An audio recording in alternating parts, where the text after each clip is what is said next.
Hello everyone, welcome to Manjeet humanities point. दोस्तों, आप सभी का स्वागत है। दोस्तों, आज मैं बिल्कुल नए चीज़ को लेकर के आया हूँ, बिल्कुल नया टॉपिक लेकर के आया हूँ आप लोग के लिए। जैसा कि आपको पता है ना कि 2 दिन में अपना जो सीबीएसई का जो एग्ज़ाम है, ज्योग्राफी का पेपर है। तो जो ज्योग्राफी का पेपर है उसके लिए काफ़ी ज़्यादा डिमांड आ रही थी। टेलीग्राम पे, व्हाट्सएप पे काफ़ी लोगों की डिमांड आ रही थी कि सर आप हिस्ट्री करा रहे हो, ज्योग्राफी को नहीं करा रहे हो।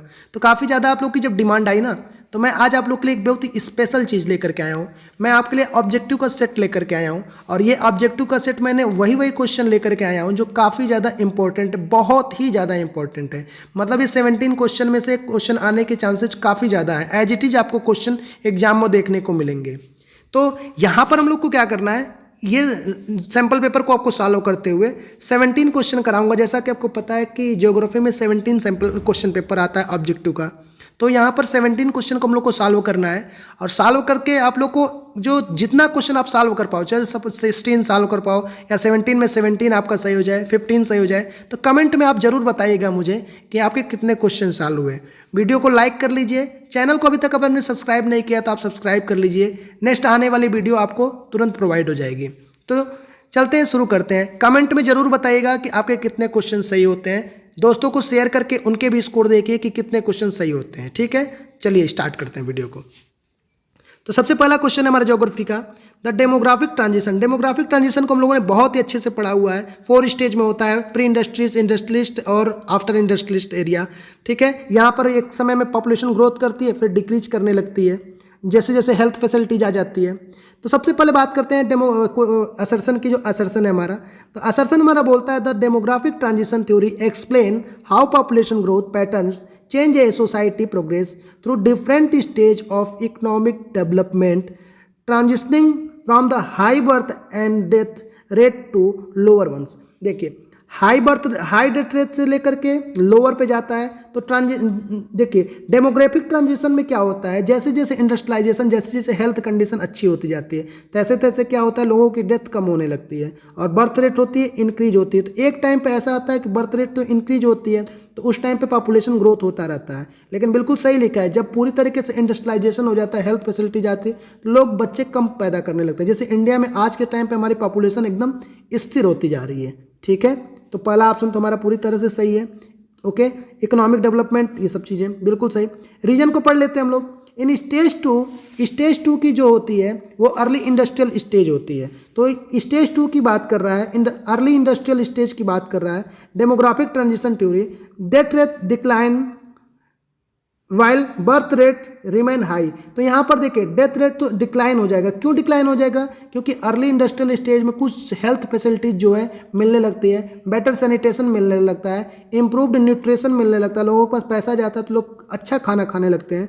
तो यहाँ पर क्या होता है, डेथ रेट तो नीचे आ जाता है लेकिन बर्थ रेट ऊपर रहता है। तो बिल्कुल सही बात है, रैपिड पॉपुलेशन ग्रोथ होती रहती है। यानी कि ए और बी दोनों सही है, असर्शन एंड रीजन दोनों सही है, और एक्सप्लेन भी कर रहा है। तो हमारा option number A is the right answer. Next question पे चलते हैं। बिल्कुल सही क्वेश्चन का आप लोग बताते रहिएगा। कोई सजेशन हो तो कमेंट में बोल सकते हैं आप लोग, कोई डिमांड हो तो कमेंट में बोल सकते हैं आप लोग। ठीक है, नेक्स्ट क्वेश्चन पे आते हैं।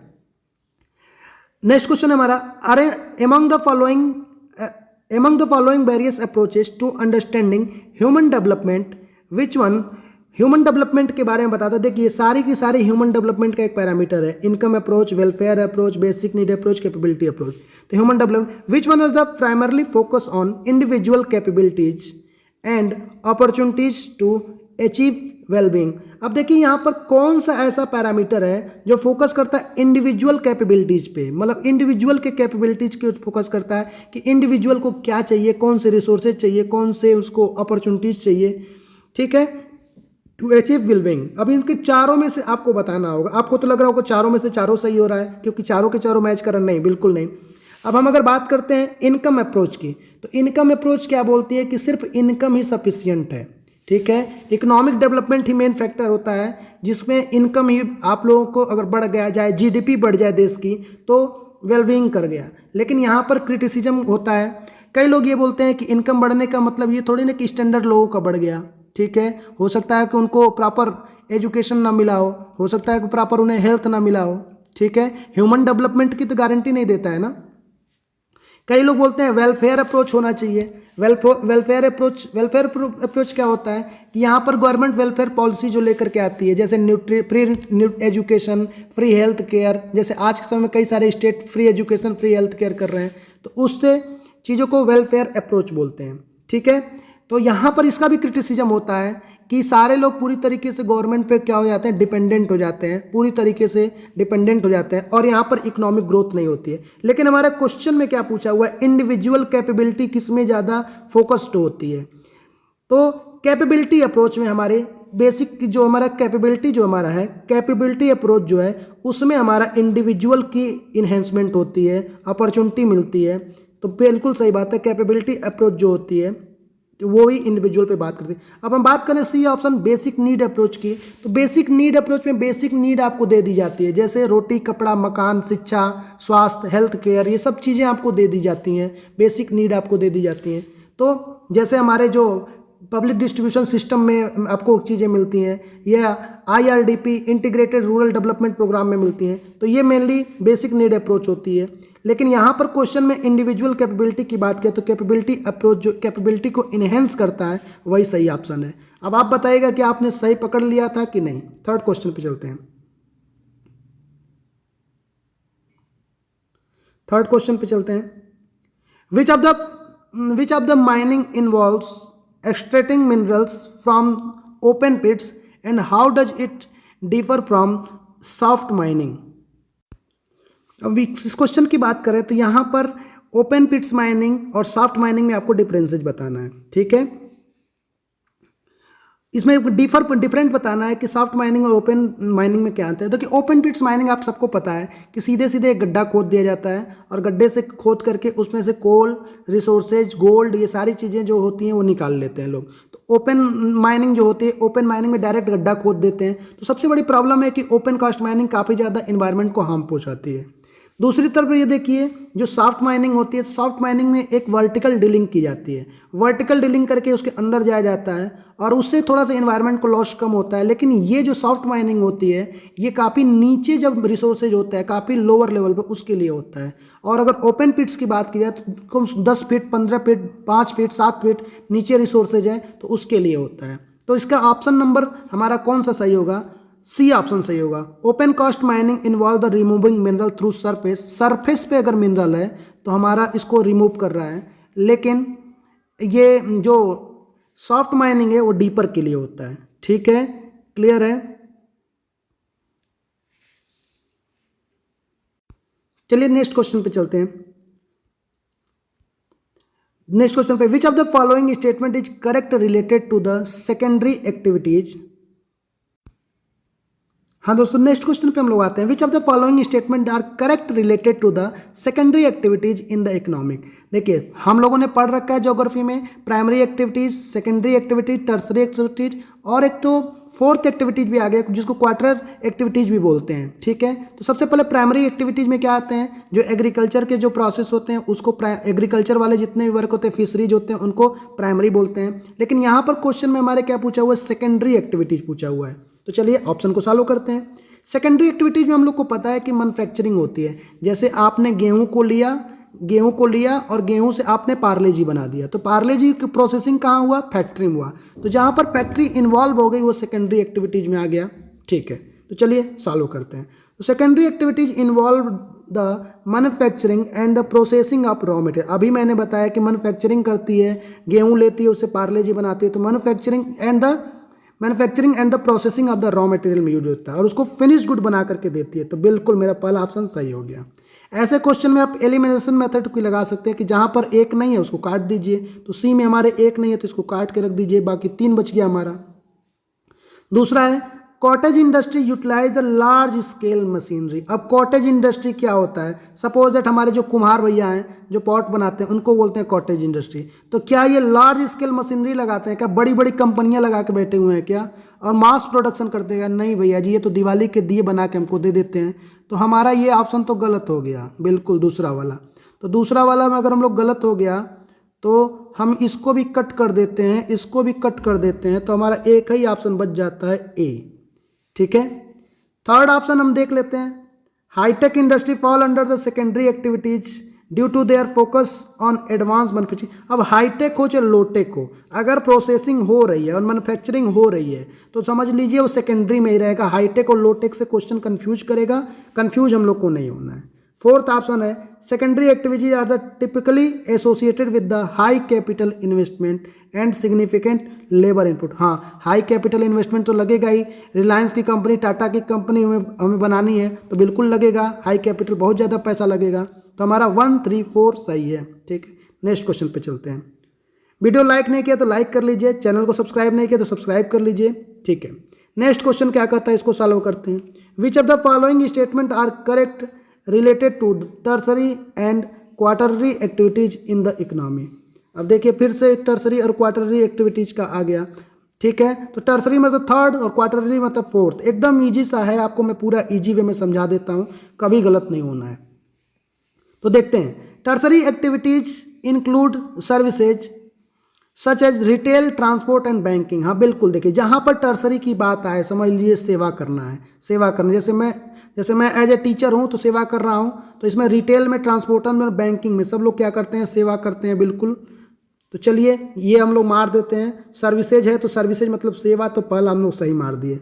दूसरा ऑप्शन क्या है, क्वार्टरली, चौथा वाला बता रहा है। क्वार्टरली समझ लीजिए, जैसे ही आपको क्वार्टरली आ जाए तो समझ लीजिए हाईटेक टेक्नोलॉजी, चैट जीपीटी, ये आर्टिफिशियल इंटेलिजेंसी, बिग डाटा, ये सब चीज़ों की बात हो रही है। रिसर्च जहाँ पर बड़े बड़े चीज़ें हो रही हैं, स्पेस टेक्नोलॉजी, इसकी बात हो रही है। तो इसमें quarterly activities high level decision making and research चाहिए। बिल्कुल सही बात है, high level decision, high level का रिसर्च चाहिए बिग डाटा में, रिसर्च में, इसरो में, स्पेस टेक्नोलॉजी में। ठीक है, चलिए quarterly activities are the primarily connected with the extraction and the processing of the natural resources. अब यहाँ पर देखिए हमें कंफ्यूज कर रहे हैं, बोल रहे हैं कि क्वार्टरली एक्टिविटीज जो होती है वो क्या रिसोर्स को प्रोसेस करती है क्या? नहीं, प्रोसेस तो करती ही नहीं है, बिल्कुल नहीं प्रोसेस करती है। प्रोसेस तो हमारे सेकेंडरी एक्टिविटीज में होता है, वहाँ पर हम अपने गेहूं को डालते हैं, प्रोसेस होकर पार्ले जी मिल जाता है। तो ये तो गलत हो गया, बिल्कुल गलत हो गया ये तो। ठीक है, अब टर्सरी, फिर तीसरे वाले पे आ गए। Tertiary activities have replaced many job in the primary and secondary factor due to the technological. हाँ तो बिल्कुल सही बात है, खेती छोड़ करके लोग सेवा सर्विस फील्ड में जा रहे हैं, बिल्कुल जा रहे हैं। तो यानी कि 1, 2, 4 किस में है, ए में है। तो हमारा ये ऑप्शन सही हो गया। अब आप बताइएगा कितने लोगों का इसी तरीके से सही हो रहा है और कितने लोग जान रहे थे इसको। नेक्स्ट क्वेश्चन पे चलते हैं। नेक्स्ट क्वेश्चन हमारा क्या कहता है, Which one of the following sea routes is correctly match with its location? कौन सा करेक्टली मैच है अपने लोकेशन के अकॉर्डिंग? ठीक है, तो सबसे पहले देखते हैं स्वेज कनाल। स्वेज कनाल जो है कहाँ से कहाँ को जोड़ता है, तो हमें पता है कि रेड सी को जोड़ता है मेडिटेरेनियन सी से। ठीक है, तो इंडियन ओशन को रेड सी से नहीं, रेड सी को मेडिटेरेनियन सी से जोड़ता है। तो हमारा ये ऑप्शन गलत हो गया। सेकंड है Panama canal, contact with Atlantic and the Pacific ocean. बिल्कुल सही है, यही मैच कर रहा है, बिल्कुल सही बात है। ठीक है, स्ट्रेट ऑफ हार्मुज इंडिया और ऑस्ट्रेलिया को जोड़ता है क्या? बिल्कुल नहीं, इंडिया और ऑस्ट्रेलिया को कहाँ जोड़ता है, ये तो गल्फ ऑफ पर्सिया में स्ट्रेट ऑफ हार्मुज। ठीक है, और जिब्राल्टर ये ऑस्ट्रेलिया के साइड में, ये नहीं है। नेक्स्ट क्वेश्चन पे चलते हैं। नेक्स्ट क्वेश्चन पे चलते हैं। तो यहाँ पर एक स्टेटमेंट दिया हुआ, इस स्टेटमेंट से आपको निकाल करके बताना है कि कौन सा ऑप्शन सही है। ठीक है, तो सबसे पहले हम लोग इस स्टेटमेंट पढ़ लेते हैं। इसमें गैट के बारे में देखिए, गैट जो था ना उसका जो फॉर्मेशन हुआ था, कब इस्टेब्लिश हुआ था, 1947 में इस्टेब्लिश हुआ था, और बाद में इसको रिप्लेस कर दिया गया WTO से। 1995 में WTO बन गया इसी के नाम पे। तो सबसे पहले गैट था, गैट का फुल फॉर्म भी पूछ देता ऑब्जेक्टिव में, तो general agreement on the tariff and trade. कई लोग ट्रेड एंड टैरिफ लगा देते हैं ऑप्शन में कंफ्यूज होके, तो टैरिफ एंड ट्रेड है, 1947 में बना हुआ था। और ये ग्लोबल ट्रेड ऑर्गेनाइजेशन नहीं था, बस ये रूल्स और एग्रीमेंट बना करके चल रहा था उस टाइम पे। बाद में बनते बनते 1995 आया तो गैट क्या बन गया, WTO बन गया। ओके, ठीक है, तो गैट के यहाँ पर it created overseas liberalisation international trade. International trade को वो करता था, सेटिंग रूल्स बनाता था गैट कि क्या ट्रेड का रूल होगा, कैसे टैरिफ लगेगा, कैसे व्यापार होगा, इंपोर्ट और एक्सपोर्ट कैसे होगा। This organisation play the crucial role promoting free trade. Free trade बनाने में, एक दूसरे के में अमेरिका और चाइना के बीच में या अमेरिका के और मेक्सिको के बीच में कैसे फ्री ट्रेड होगा, ट्रेड बैरियर को ख़त्म करते थे लोग, रिड्यूस करते थे, ठीक है। और ensuring the trade flow smoothly trade हो एक दूसरे देश में, वॉर ना हो, ट्रेड ही होता रहे, इसलिए गैट को बनाया गया था। बाद में जब 1995 आता है तो ये WTO बन जाता है। तो ये पूरा का पूरा हम लोगों ने पढ़ लिया, ठीक है, गैट क्या हुआ था। लेकिन इसमें देखिए एक चीज़ देखिए जी, ये सारे के सारे जो सोर्सेज दिए हुए हैं इसी से आंसर निकालना है, अपना दिमाग नहीं लगाना है। अब इसमें देखिए ऑप्शन में फॉर्मेशन ऑफ गैट इसमें दिया हुआ है क्या, कि फॉर्मेशन ऑफ गैट का डेट दिया हुआ है क्या, 1947 दिया है, इसमें नहीं दिया है ना। तो अपना दिमाग मत लगाइएगा कि फॉर्मेशन ऑफ गैट कहीं से निकल रहा नहीं है, तो इसको कट करिए। क्या इस ऑप्शन से निकल रहा है, बस उसी को वो करना है, ठीक है। उसके बाद से देखिए इस्टेब्लिशमेंट ऑफ द नाफ्टा। भाई नाफ्टा कौन सी चिड़िया का नाम है, तो नाफ्टा देखिए north American free trade agreement है, north American free trade agreement है। रुक जाइए क्या हो रहा है भाई, north American free trade agreement है। ये जो एग्रीमेंट हुआ था 1993 में हुआ था, ठीक है।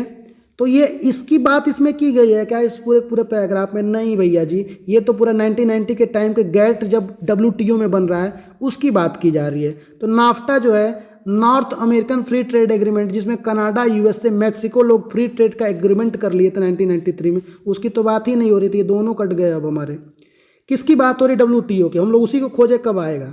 Creation of the world trade organisation WTO, इसी की तो बात ही हो रही है। चलिए अगले क्वेश्चन पे चलते हैं, नेक्स्ट क्वेश्चन पे चलते हैं।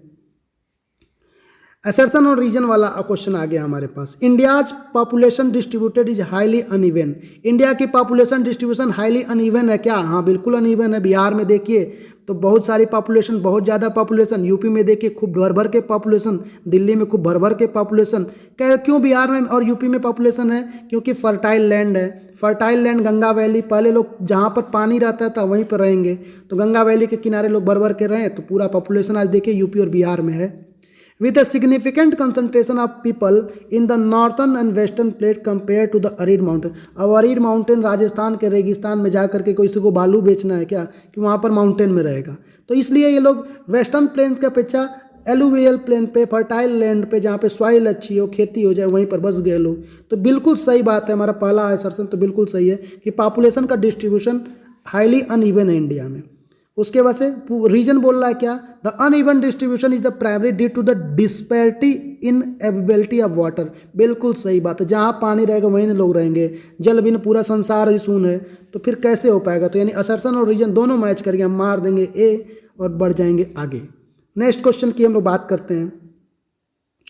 Human settlement in India can be broadly categorised into rural and urban area based on the various factors including population density, economic activities and infrastructure. Which of the following statement correctly differentiate rural settlement from urban settlement? Okay, देखिए human settlement India में broadly categorised होती है, बिल्कुल होती है। Rural में जाएंगे तो जनसंख्या जो है वहाँ पर कम मिलेगी, और अर्बन में जाएंगे तो लोग भर भर करके डेंसली पॉपुलेशन, पूरा एक ही दिल्ली में चले जाइए तो पूरा 11,000 12,000 वहाँ पर किलोमीटर जो स्क्वायर वो है उसके डेंसिटी है वहाँ पर। तो देखिए दिल्ली में लोग क्यों ज़्यादा है, बम्बई में लोग क्यों ज़्यादा है? क्योंकि वहाँ सिटी है, ठीक है, ट्रेड, बिजनेस, IT, एजुकेशन सब चीज़ है। और गाँव में चले जब जा रहे हैं लोग तो एग्रीकल्चर के और रहा, तो गाँव में तो लोग रहेंगे नहीं। तो यहाँ पर यही बोल रहा है कि इंडिया की जो पॉपुलेशन है, सेटलमेंट है, क्या वो कैटेगराइज्ड है रूरल और अर्बन के बेस्ड पे क्या? तो बिल्कुल सही बात है। तो यहाँ पर बिल्कुल कैटेगराइज्ड है। Economic activities, infrastructure, population density सब चीज़ जो है वो अर्बन और रूरल में अलग अलग है। लोग जॉब के लिए, IT के लिए, इकोनॉमिक एक्टिविटीज़ के लिए, इंफ्रास्ट्रक्चर के लिए कहाँ भाग जाते हैं? शहर में भाग जाते हैं, ठीक है। तो चलिए अब ऑप्शन पढ़ लेते हैं। तो पहला ऑप्शन हमारा क्या बोल रहा है? Rural settlement have higher population density compare to the urban. क्या गौवा में जो गाँव है, हमारा गाँव है, वहाँ पर क्या ज़्यादा लोग रह रहे हैं शहर की अपेक्षा? अरे नहीं जी नहीं, बिल्कुल नहीं। गांव में लोग ज़्यादा नहीं रह रहे हैं, शहर में लोग भाग करके ज़्यादा रह रहे हैं। शहर की पॉपुलेशन डेंसिटी ज़्यादा है, ठीक है, ठीक है, क्लियर है पूरी तरीके से? ओके, सेकंड ऑप्शन देखते हैं। Urban settlement primarily engage in agriculture. क्या शहरों में खेती हो रही है क्या? प्राइमरली वो लोग खेती कर रहे हैं। शहर में कहाँ खेती हो रही है, खेती बेच के तो लोग शहर में चले जा रहे हैं। तो शहर में खेती नहीं हो रही है, शहर में ट्रेड हो रहा है, आईटी हो रही है, बिजनेस हो रहा है। तो ये ऑप्शन भी हमारा गलत हो गया। ठीक है, बी ऑप्शन भी हमारा क्या हो गया, गलत हो गया। अब हम लोग थर्ड ऑप्शन पे आएंगे, थर्ड ऑप्शन पे आएंगे, rural settlement lack any form of infrastructure. क्या रूरल में कोई भी इंफ्रास्ट्रक्चर नहीं है? क्या कोई भी इंफ्रास्ट्रक्चर नहीं है? ऐसे कैसे कर सकते हो कोई भी इंफ्रास्ट्रक्चर नहीं है? स्कूल है, हॉस्पिटल खुल रहा है, फैक्ट्री खुल रही है, पार्ले जी की फैक्ट्री लगी है हमारे गांव में, तो है नहीं, बिल्कुल। तो थर्ड वाला भी हमारा गलत हो गया। फोर्थ ऑप्शन एक बच गया, तो यही बचा, तो इन्हीं को सही कर देते हैं। पहले पढ़ लें। Urban settlement have higher population density and the diverse economy activities compare to the rural settlement. बिल्कुल सही बात है। अर्बन सेटलमेंट में हायर पॉपुलेशन डेंसिटी है और डाइवर्स इकोनॉमी है, इसीलिए लोग भाग भाग के शहर चले जा रहे हैं। लेकिन चिंता मत करिए, जैसे जैसे पॉपुलेशन बढ़ रहा है ना, जैसे जैसे पॉल्यूशन बढ़ रहा है, ग्लोबल वार्मिंग बढ़ रही है, भाग के गाँव में आएंगे लोग। नेक्स्ट क्वेश्चन नंबर 10 पे चलते हैं। Land use classification is essential for effective planning and resources management in India. Which of the following option correctly identifies a land use category in India and describe its the primarily function? चलिए अब देखिए, India में कई सारे land हैं, उनका कई सारा क्लासिफिकेशन है। कुछ बैरन लैंड है। बैरन लैंड क्या होता है कि जो पूरी तरीके से खराब लैंड होता है, पूरी तरीके से हिली वाला लैंड होता है। तो उस पर क्या होता है, वाटर बॉडीज पे क्या होता है, फॉरेस्ट लैंड पे क्या होता है, एग्रीकल्चर लैंड पे तो जानते ही खेती होती है। तो सबके बारे में पूछ रहा है कि कौन सा जो है पूरी तरीके से सही तरीके से डिस्क्राइब कर रहा है, पूरी तरह से मैच कर गया है। तो सबसे पहले बोलते हैं बैरन लैंड के बारे में। बैरन लैंड क्या है? Use exclusively for urban development. Urban development के लिए एक्सक्लूसिव रूप से डिवोटेड है क्या बैरन लैंड? नहीं भैया, अर्बन डेवलपमेंट कैसे होगा बैरन लैंड में? बैरन लैंड की जो लैंड होती है पूरी तरीके से खराब होती है, ठीक है, और वहाँ पर हिली टेरेन भी होता है, पूरी तरह से माउंटेन भी होता है। तो कैसे हो जाएगा? बिल्कुल नहीं हो पाएगा, ठीक है। ये इनफर्टिलिटी होती है जो अनयूजुबल होती है, पूरी तरह से फर्टाइल भी नहीं है, ठीक है। यहाँ पर एग्रीकल्चर भी नहीं होगा, फॉरेस्ट्री भी नहीं, हैबिटेशन के लिए भी यूजफुल नहीं होगा। तो अर्बन डेवलपमेंट, अर्बन आदमी को खिलाएंगे क्या? भूखे नहीं मारना है, तो किसी तरीके से नहीं हो पाएगा, कुछ नहीं होगा यहाँ पे बैरन लैंड में। वाटर बॉडीज में क्या होता है?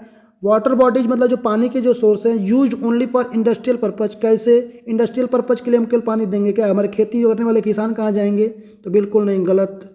फॉरेस्ट लैंड में क्या होता है? Forest land include natural forest, plantation and the grazing land. बिल्कुल सही, यहाँ तो पूरा मैच कर गया, सब कुछ होता है। एग्रीकल्चर लैंड में use solely for the permanent crop. क्या परमानेंट क्रॉप हम लोग उगाते हैं क्या एग्रीकल्चर लैंड में? कुछ भी कर ले, हमारा लैंड, हम जो मन करेगा वो कर लेंगे। आप कौन होते बताने वाले? तो फॉरेस्ट लैंड हो गया, क्लियर। नेक्स्ट वाले पे चलते हैं।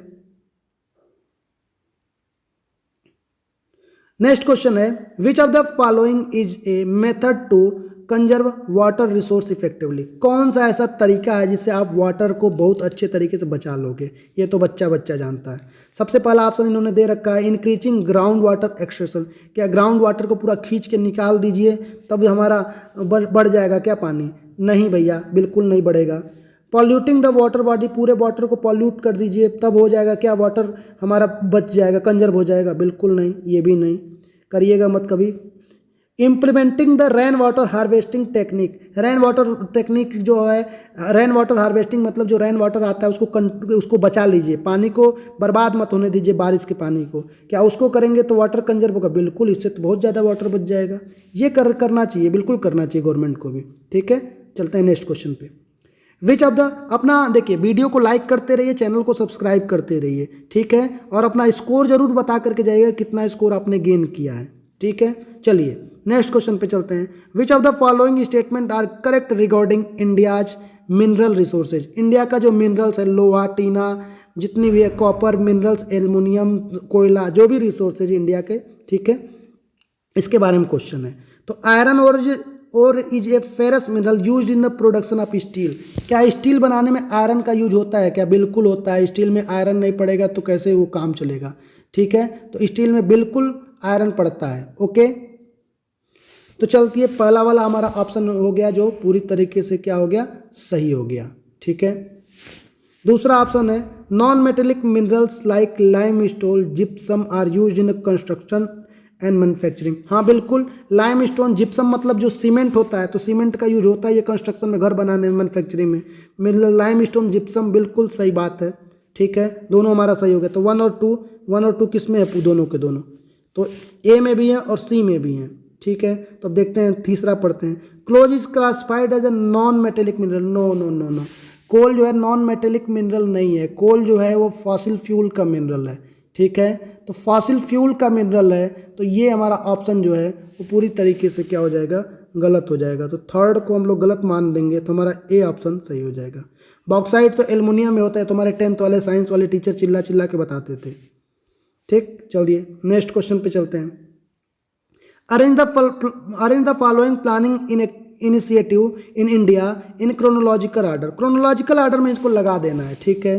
क्रोनोलॉजिकल आर्डर में इनको क्या करना है, लगा देना है। तो सबसे पहले हमारा है, देखिए सबसे पहले तो इंडिया की प्लानिंग हुई थी ना, तो इंडिया की प्लानिंग जैसे ही इंडिया आज़ाद हुआ तो पहले प्लानिंग स्टार्ट हो गई, ठीक है। फिर प्लानिंग कमीशन बन गया, ठीक है, 1950 के टाइम पे अराउंड बना था प्लानिंग कमीशन। फिर 5 ईयर प्लान आया 51 से लेकर के 56 के बीच में कि हम लोग करेंगे क्या करेंगे, ठीक है। उसके बाद से नीति आयोग तो 2015 में बना है, ये तो बहुत लेटेस्ट है। और नरेगा कब आया, national rural employment guarantee act 2005 में, जिसके तहत आप लोग को गाँव में रोजगार मिलता है, गाँव में, ठीक है, गाँव में रोजगार मिलता है, ओके। तो पहले हमारा हो जाएगा, सबसे पहले एक हो जाएगा, ठीक है। फिर आ जाएगा 5 ईयर प्लान 2, फिर आ जाएगा 4, फिर 3, 1 2 4 3, 1 2 4 3, यानी सी ऑप्शन हमारा सही हो गया, बहुत सही। नेक्स्ट क्वेश्चन पे आते हैं। Arrange the following method of transport in India based on their contribution to passenger moved from the highest to lowest. अब देखिए इतना सिंपल सा क्वेश्चन पूछा हुआ है कि सबसे ज़्यादा लोग किस में ट्रैवल करते हैं और सबसे कम लोग किस में ट्रैवल करते हैं। तो क्या जहाज़ से सबसे ज़्यादा लोग इंडिया के ट्रैवल कर रहे हैं? क्या नहीं भैया, गरीब लोग कहाँ जाएंगे। तो ये वाला तो एयर ट्रांसपोर्ट जो है वो तो तुरंत नहीं आएगा पहले। तो देखिए इसमें रोड, रेलवे, एयर, वाटर, सबसे ज़्यादा देखिए रोड पर सबसे ज़्यादा पब्लिक होती है, ठीक है। तो सबसे पहले 2 लिख दिए हम। उसके बाद से रेलवे, हमारा इंडियन रेलवे जिंदाबाद, तो नहीं 2 नहीं लिखेंगे ना, कैसे 2 लिख दिए पर। तो सबसे पहले रोड पर होती है तो 1 लिखेंगे, 2 लिखने किसी लिखेंगे। उसके बाद से रेलवे, ठीक है। फिर एयर से चलते हैं लोग 3, और वाटर वाले से तो सामान आता है लेकिन एक आध 2 लोग चले जाते होंगे, ठीक है। तो 4 ऐसे है, ठीक है। तो 1 2 3 4 बिल्कुल सही बात, ओके। नेक्स्ट क्वेश्चन पे चलते हैं।